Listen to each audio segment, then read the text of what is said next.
तो उत्तर प्रदेश में 4 मंत्रियों ने आज शपथ ली। आरएलडी कोटे से भी एक मंत्री अनिल कुमार ने शपथ ली। बहुत तरह की बातें चल रही थी कि आरएलडी कोटे को दो मंत्री दिया जा सकता है, लेकिन एक तकनीकी पेच ये है कि 2 मंत्री देने के बाद 2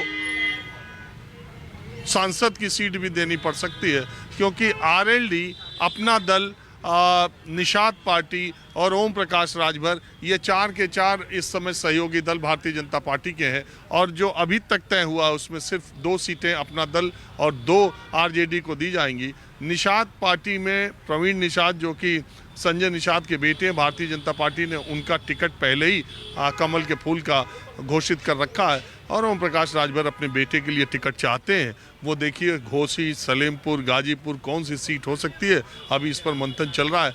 6 तारीख को भारतीय जनता पार्टी की टिकटों के बंटवारे पर दूसरी बैठक होगी। फिर पता चलेगा कि जो अभी 29 सीटें बाकी हैं उत्तर प्रदेश में, उसमें भारतीय जनता पार्टी सीटिंग सांसदों का कितना टिकट काटती है और हारने वाली सीटों पर किनको अपना उम्मीदवार बनाती है। बहरहाल मैं ये जानने के लिए कि ये जो मौजूदा घटनाक्रम है, जो ये मंत्री बनाए गए हैं, जो ये बीजेपी में आने का सिलसिला लोगों को लगातार चालू है, उससे उत्तर प्रदेश और खास करके उत्तर भारत की लड़ाई क्या एक तरफा होती जा रही है। और मायावती जब तक पत्ता न खोलें तब तक ये कह पाना कि उत्तर प्रदेश में जीत का आंकड़ा किसकी तरफ क्या होगा। मैं कुछ आम लोगों से बात करता हूँ। जो मैंने कहा, बिना मायावती के पत्ता खोले ये तय कर पाना आसान है कि पलड़ा किधर भारी है। बिल्कुल, उत्तर प्रदेश में तो करीब 22% दलित जाति है, संख्या है उनकी, और कहीं ना कहीं मानूर साहब ने राजनीतिक सशक्त भी किया है।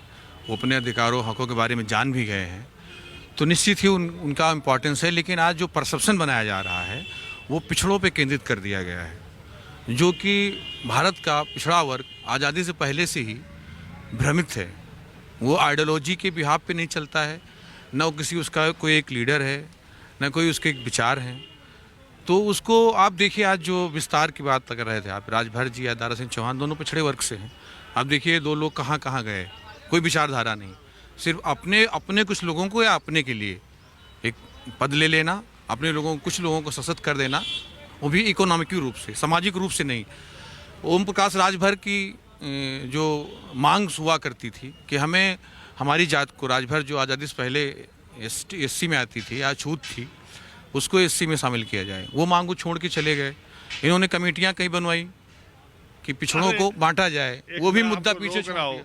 ये जब उत्तर प्रदेश के विधानसभा चुनाव हो रहे थे तो ये संजय निषाद खुद निषाद को एससी कैटेगरी में शामिल करने की मांग को लेकर के कह रहे थे, जब तक ये नहीं होगा तब तक कुछ नहीं होगा। जब राष्ट्रपति तक आवाज लगाने गए, हाँ, राष्ट्रपति तक गए थे, अमित शाह जी को रैली में लाए थे। 2 साल बीत गए, अब कभी नाम लेते हैं। जब मिल जाती लाल बत्ती और जब बनने लगता है सायरन। उत्तर प्रदेश बहुत राजनीतिक साउंड है, वहाँ के लोग जो पॉलिटिकली साउंड है एक, लेकिन परसेप्शन एक है। बीजेपी जो इवेंट करती है, इवेंट मैनेजमेंट से जो बातें करती है, इवेंट से जो चीज़ों को साधती है। देखिए, आप देख रहे हैं कि मंदिर का इन्होंने बहुत एक प्रोग्राम बनाया, मीडिया देखिए, राम आ रहे हैं, राम आए, पूरा वो चलाया कि उत्तर प्रदेश तो एकदम स्वीप कर जाएंगे। ठीक है, उत्तर प्रदेश में उनका है वो परसेप्शन, वो नहीं दूसरे को खड़ा होने दे रहे हैं, क्योंकि बहुजन समाज पार्टी एक स्टैंड नहीं ले पा रही है कि हम किसी के साथ लड़ेंगे या नहीं लड़ेंगे। देखिए, 22% पॉपुलेशन की बात की, 22% तो खैर ज़्यादा आप बता रहे हैं। नहीं आप, लेकिन मैं मान भी लूँ अगर, तो भी तो उत्तर प्रदेश के विधानसभा चुनाव में 14% वोट बीएसपी को मिले थे। हाँ, तो वो परसेप्शन बनाया गया है ना, परसेप्शन बनाया गया है कि बीएसपी लड़ाई में नहीं है। भाजपा को तो मानते हैं, बहुत लोग तो ये मानते हैं कि बीएसपी ने अंदर खाने की मदद की बीजेपी। नहीं, ये मानना अलग बात है, वो मदद करना होगा तो समर्थन भी कर देंगे। बहन जी ने हालांकि मिलकर चुनाव नहीं लड़ा, लेकिन मिलकर सरकार चलाई है। और देखिए नुकसान कौन रहा उत्तर प्रदेश में, समाजवादी पार्टी, बहुजन समाज पार्टी 93 से साथ में है, 95 से अलग हुई, फिर या तो बीएसपी होती थी या समाजवादी पार्टी होती थी। तो परसेप्शन ऐसा बनाया, बाद में बीजेपी नहीं आ पा रही थी। जब बसपा होती थी तो बीजेपी बसपा से नहीं लड़ पा रही थी, तो उसने परसेप्शन बनाया 22 में कि सपा से हमारी लड़ाई हो जाए। तो अमित शाह ने तो बाद में बोला थोड़ा खुल के कि ऐसा ना हो कि दलित थोड़ा सा मानूर साहब का संचालित किया हुआ है, मानव साहब ने टेंड किया है, कहीं ऐसा ना हो कि अपने हकों के लिए समाजवादी पार्टी के साथ चला जाए, दलित पिछड़ा से गठजोड़ बना ले। तो उन्होंने थोड़ा वो परसेप्शन टीवी वालों को बोला, इंडिकेट किया कि आप इनको चलाइए। हाँ, ये सच्चाई है, इंडिकेट किया कि बसपा तो अच्छा लड़ रही है, मायावती जी अच्छा लड़ रही हैं, तो इंडिकेट किया, तो वो परसेप्शन थोड़ा सा वोट, वही नुकसान हुआ अखिलेश यादव को। नहीं तो बहुजन समाज पार्टी अगर ऐसा परसेप्शन में ना फंसती तो निश्चित समाजवादी पार्टी की सरकार बनती। हालांकि वो अलग बात हो दलितों के लिए कितना करती, लेकिन वो ये समाजवादी जो इस बार पीडीए कर रहे हैं अखिलेश यादव, हाँ कर रहे हैं, लेकिन वो दिखना चाहिए ना।